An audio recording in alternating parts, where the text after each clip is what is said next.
Hello dear kids, इस video में हम लेसन 1 रिलेशनशिप्स के बारे में पढ़ेंगे। रिलेशनशिप्स क्या होता है बच्चों? रिलेशनशिप्स मतलब होता है हमारे जो रिश्ते, हमारा जो संबंध होता है एक दूसरे लोगों के साथ, उसको हम रिलेशनशिप बोलते हैं। तो बच्चों सबसे पहले हम पढ़ते हैं फैमिली। फैमिली परिवार क्या होता है? फैमिली जो होता है वो कई सारे लोगों से मिलकर बनता है जो एक साथ रहते हैं और एक दूसरे से रिलेटेड होते हैं, जुड़े हुए होते हैं। फैमिली बड़ी भी हो सकती है, छोटी भी हो सकती है। जॉइंट मतलब कि संयुक्त परिवार भी हो सकता है जिसमें कई लोग एक साथ रहते हैं, और न्यूक्लियर फैमिली भी हो सकती है, मतलब अकेले मम्मी पापा और बच्चे जिसमें रहते हैं, एक फैमिली रहती है, उसको हम न्यूक्लियर फैमिली बोलते हैं। तो न्यूक्लियर फैमिली में क्या होता है? पेरेंट्स होते हैं, उनके बच्चे होते हैं जो एक साथ रहते हैं। और जॉइंट फैमिली में क्या होता है? एक से ज़्यादा पेरेंट्स और उनके बच्चे एक साथ रहते हैं। तो इस तरह से बच्चों दो तरह की फैमिली होती हैं। अब हम जो मेंबर्स ऑफ फैमिली हैं, जो परिवार के सदस्य हैं, वो किस किस तरह से एक दूसरे से रिलेटेड हो सकते हैं, संबंधित हो सकते हैं। जैसे कि कुछ लोग होते हैं जो शादी के बाद एक दूसरे से रिलेट होते हैं, कुछ होते हैं जो जन्म लेते हैं एक परिवार में, कुछ होते हैं जो अडॉप्टेड किए जाते हैं, गोद लिए जाते हैं। तो बच्चों जब एक मैन और वुमेन, एक आदमी और औरत एक दूसरे से शादी करते हैं तो उनकी एक परिवार शुरू हो जाता है और वो एक दूसरे के साथ हस्बैंड और वाइफ जैसे जुड़ जाते हैं। और जब कोई बच्चा जन्म लेता है किसी पेरेंट्स के यहाँ, तो वो भी उनके अपने पेरेंट्स की फैमिली का एक हिस्सा बन जाता है। कुछ लोग होते हैं जो कि अपने परिवार में बच्चे नहीं होते, तो वो जो बच्चे उन्होंने पैदा नहीं किए, उनके फैमिली में नहीं बॉर्न हुए, उनको अडॉप्ट कर लेते हैं, एक्सेप्ट कर लेते हैं, स्वीकार कर लेते हैं कि ये हमारा बच्चा है, और उनके साथ रहने लगता है। तो इस तरह से ये बच्चे भी उनके परिवार का हिस्सा बन जाते हैं। एक होता है बच्चों एडॉप्शन। एडॉप्शन मतलब होता है गोद लेना। तो when someone brings up a child who is not born to them, it is called adoption। जब कोई बच्चा जो कि उस परिवार में जन्मा नहीं है, वो एक परिवार में रहने लगता है, तो उसको एडॉप्शन बोलते हैं। तो बच्चों वो बच्चा जिसकी केयर की जा रही है, जिसकी देखभाल की जा रही है, उसको हम एडॉप्टेड चाइल्ड बोलते हैं। और जो माता पिता उस बच्चे की, एडॉप्टेड चाइल्ड की देखभाल करते हैं, उनको हम फोस्टर पेरेंट्स बोलते हैं उस बच्चे के। तो अडोप्टेड चाइल्ड को होते हैं अक्सर जिन बच्चों के, कुछ बच्चे होते हैं जिनके माँ बाप नहीं होते हैं, तो उनको अनाथाश्रम में रहना पड़ता है। तो बहुत सारे लोग अडॉप्ट वहाँ से अपने बच्चे को अडॉप्ट कर लेते हैं। तो वो बच्चा जिन्होंने जन्म नहीं लिया उन माँ बाप से, लेकिन वो उन्हीं के साथ रहता है, पलता है, बड़ा होता है, वही उसकी देखभाल करते हैं, उनको अडॉप्टेड चाइल्ड बोलते हैं। अब है बच्चों नीड ऑफ ए फैमिली। हमें एक परिवार की ज़रूरत क्यों होती है? A family is the foundation of society. बच्चों जो परिवार होता है वो हमारे समाज की एक बुनियाद है। मेन फंक्शन, हमारे परिवार का जो मेन काम है वो क्या है कि एक दूसरे फैमिली के एक दूसरे सदस्यों की देखभाल करना और एक यूनिट जैसे बड़े होना, मतलब एक साथ एक यूनिटी के साथ बड़े होना। तो फैमिली का हमारे जीवन में बहुत ही ज़्यादा महत्वपूर्ण रोल होता है। फैमिली किसी मेंबर के बिना अधूरी रह जाती है। जब कभी कोई आदमी थोड़े समय के लिए भी बाहर चला जाता है तो वो परिवार अधूरा महसूस होता है। तो हमारे परिवार का हर एक सदस्य कुछ ना कुछ देता है और शेयर करता है। तो हम एल्डर्स इन आवर फैमिली, हमारे परिवार के जो बड़े लोग होते हैं वो पैसा कमाते हैं ये पक्का करने के लिए कि ताकि हम एक अच्छे से घर में आरामदायक तरीके से रह सकें, अच्छे कपड़े पहन सकें, हमारे पास खाने के लिए अच्छा खाना हो। तो हमारा जो परिवार होता है वो हमें बहुत सारा प्यार देता है, कंफर्ट देता है, हमें सुरक्षा देता है। बिना अपने परिवारों के हमारा जीवन जो है वो बहुत ही ज़्यादा कठिन हो जाता है। तो इसलिए हर एक किसी को अपने फैमिली की इम्पोर्टेंस समझनी चाहिए। दूसरा होता है बच्चों फैमिली गैदरिंग्स।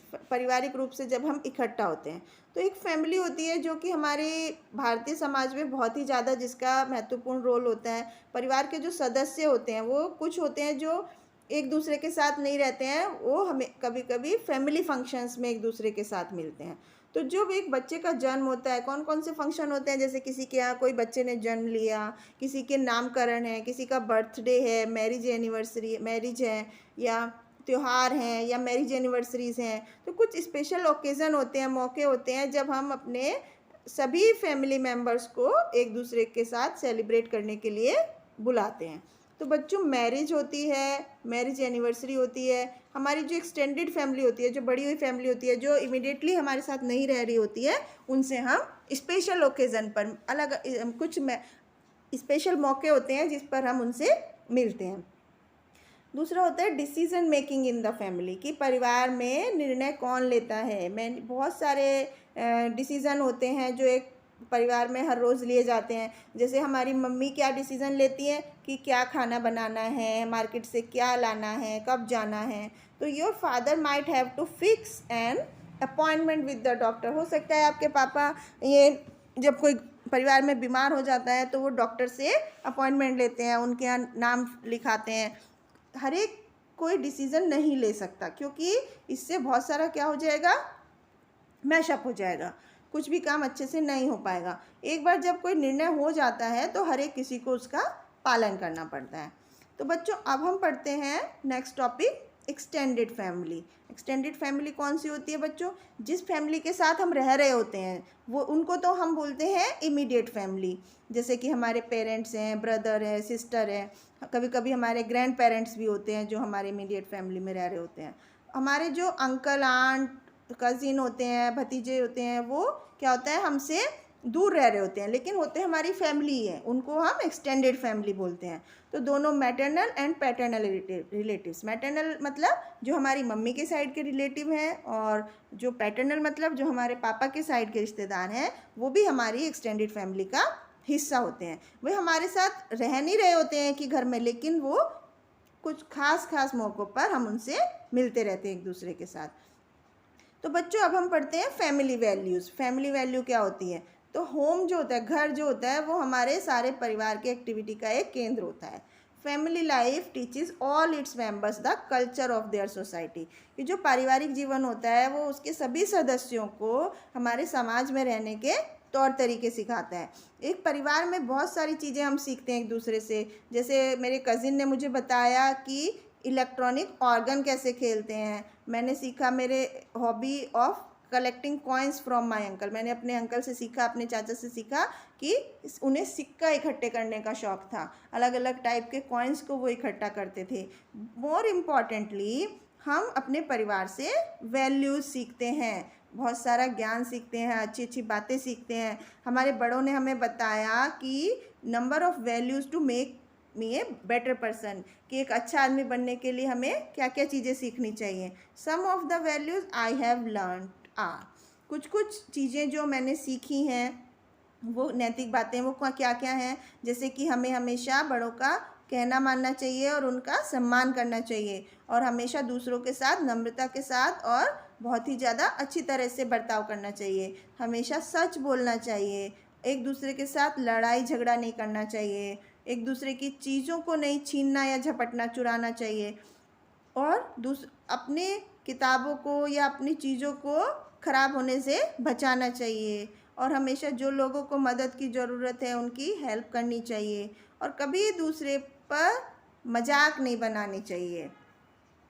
और to keep my self and my surroundings clean, हमें अपनी और अपने आसपास की साफ़ सफाई रखनी चाहिए, और हमें हमेशा पौधों के साथ और जानवरों के साथ भी अच्छा व्यवहार रखना चाहिए अपना। तो इस तरह से बच्चों हमने देखा इस चैप्टर में कि फैमिली के बारे में हमने पढ़ा कि फैमिली का हमारे जीवन में कितना इम्पोर्टेंट रोल होता है, कितनी तरह की फैमिलीज़ होती हैं, और किस तरह की फैमिली को हम क्या बोलते हैं। जैसे हम joint family, nuclear family, immediate family, extended family, और फैमिली से हमें क्या क्या चीज़ें सीखने को मिलती हैं। तो ये था बच्चों इस चैप्टर में कि हमारे रिलेशनशिप्स, एक दूसरे के साथ जो रिश्ते होते हैं वो कितने इम्पॉर्टेंट होते हैं, कितने ज़रूरी होते हैं, कि एक दूसरे के साथ रिश्तों से ही हमारा परिवार बनता है। तो ये था बच्चों इस चैप्टर में। आई होप आपको समझ में आया होगा।